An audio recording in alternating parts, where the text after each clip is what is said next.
This ain't his days, no, 40 on me, that's a bribe. You not sanction on the block. Send 100 shots to your top. You know I'm like that, 3-1, but I still fight back. Keep the pistol on the right like a right tap. Let's go. Sup? Wow, Jesus.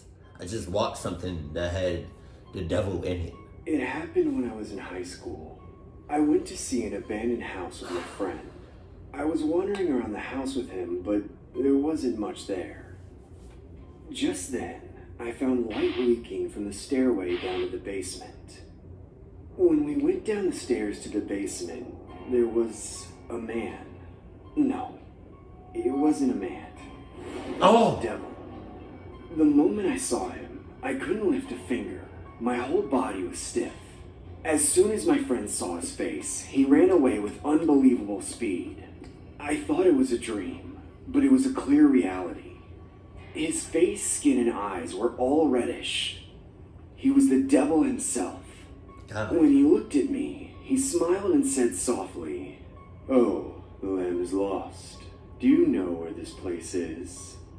Holding a whip in one hand, he came close. Looking closely, I could see what was wrong with his skin. He had terrible burns all over his body. I mumbled, "Oh God, there is no God, so I became the son of the devil." Jesus! As he approached, I was immediately struck by the smell of blood. I think he was some sort of Satanist. There were various items symbolizing Satan, paintings of goats, snakes, and other reptiles. "Believe in Satan, then you shall receive everything you want, as long as you devote your soul to him."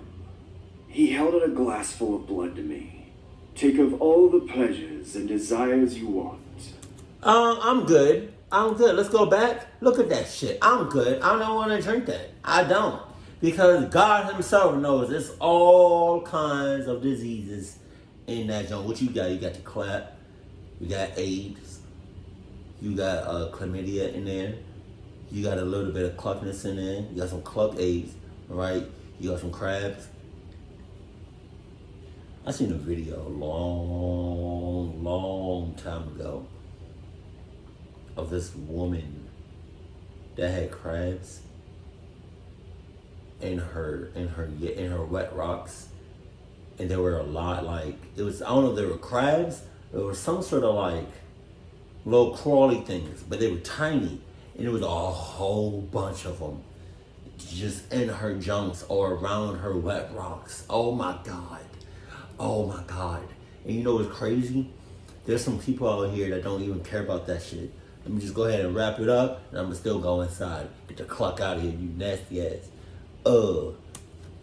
Everything will be yours.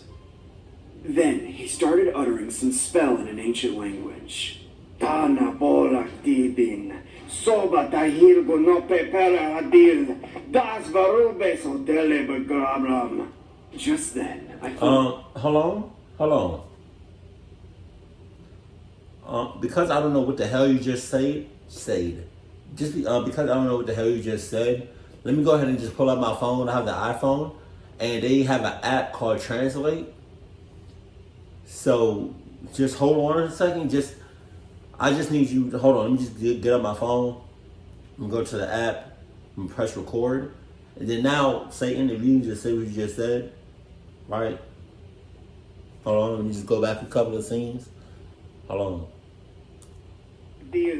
Das varubes odele uttering some spell in an ancient language. My phone? Tana borak dibin, soba tahilgo no pepera adil, das varubes odele begrabram. Right. Okay, hold on. It's done. It's trying to translate for me. Hold on. Got it. It's done. It says, "You're gonna cluck me up." I'm good. All right. Deuces. I felt a strong urge to drink it. I don't know why, but I almost did it. However, I came to my senses and refused. He then laughed and drank the blood. A moment later, he grabbed my face with his hand and vomited blood on it. "Drink it! Satan wants your body!" I freaked out and barely covered my face with my arms. The blood he spat out spread everywhere. Again, he put a cup to my mouth and tried to make me drink the rest of the blood, desperately closing my mouth. Why are you still there? Why are you still there? Why are you still there? Why are you still there? I pushed him off and ran away. I finally climbed the stairs and ran outside instantaneously. It took you long enough on some cluck shit, you cluck ass.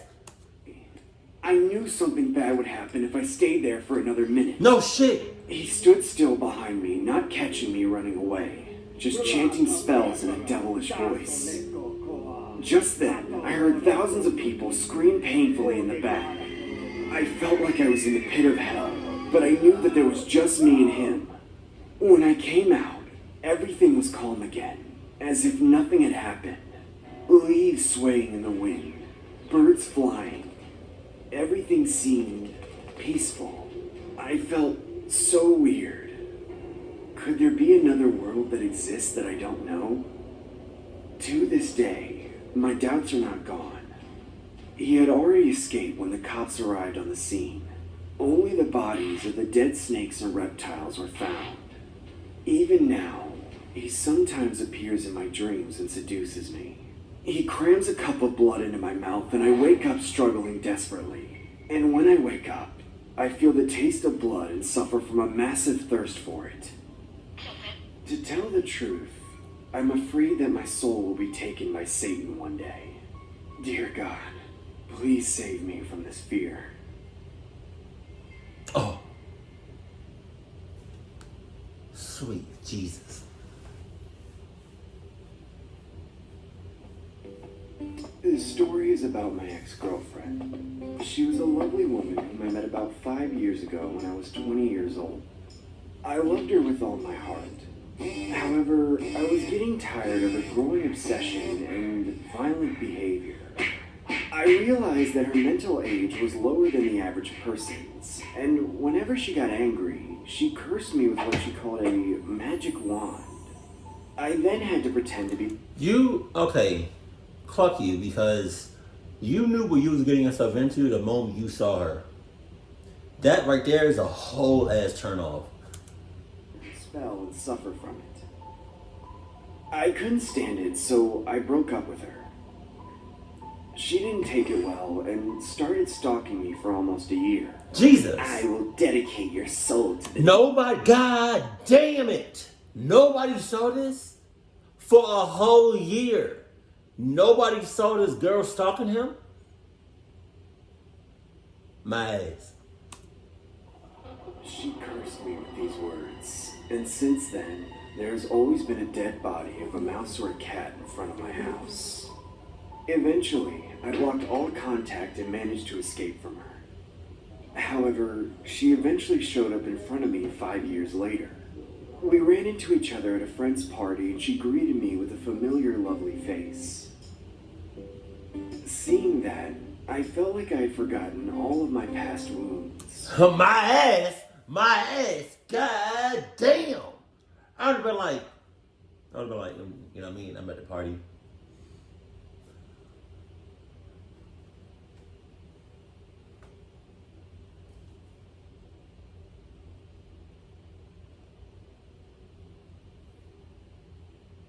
Not again. Not again. It was nice to see her rather than hate her. It almost seemed as if nothing had happened.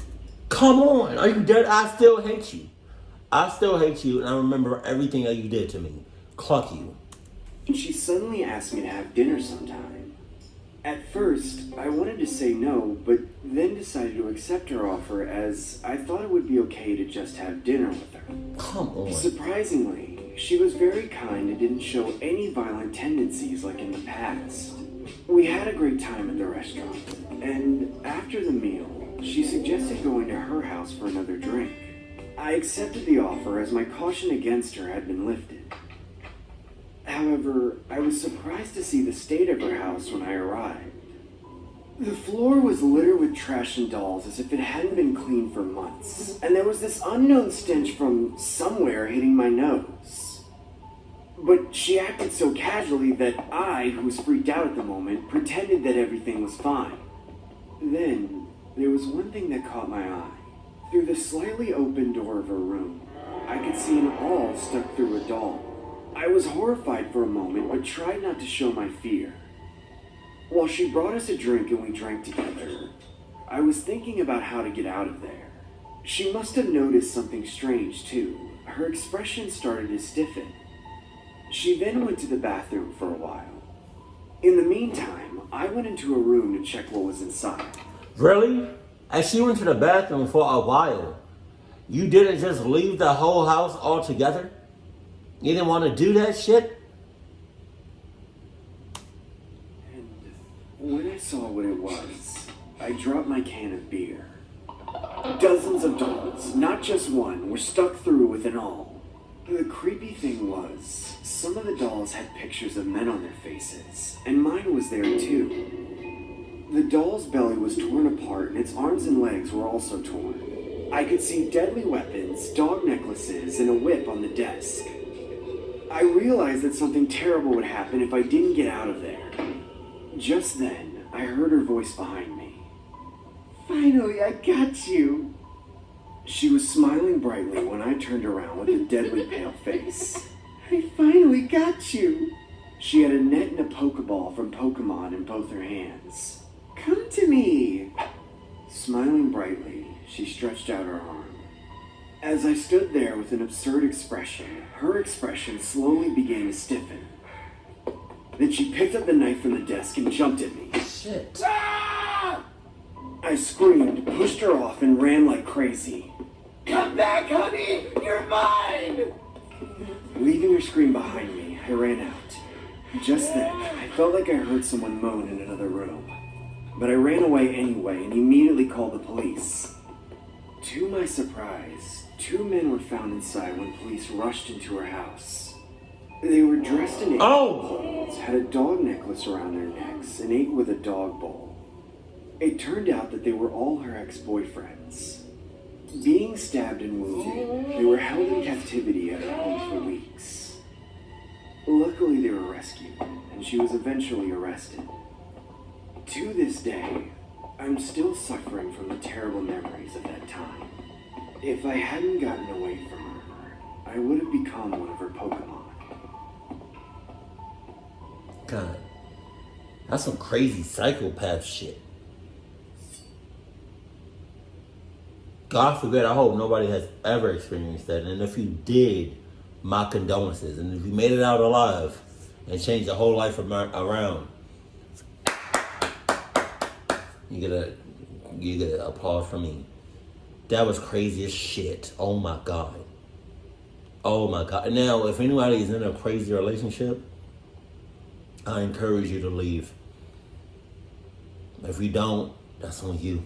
Keep it cool, keep it classy, and I love you. Stay happy. My family.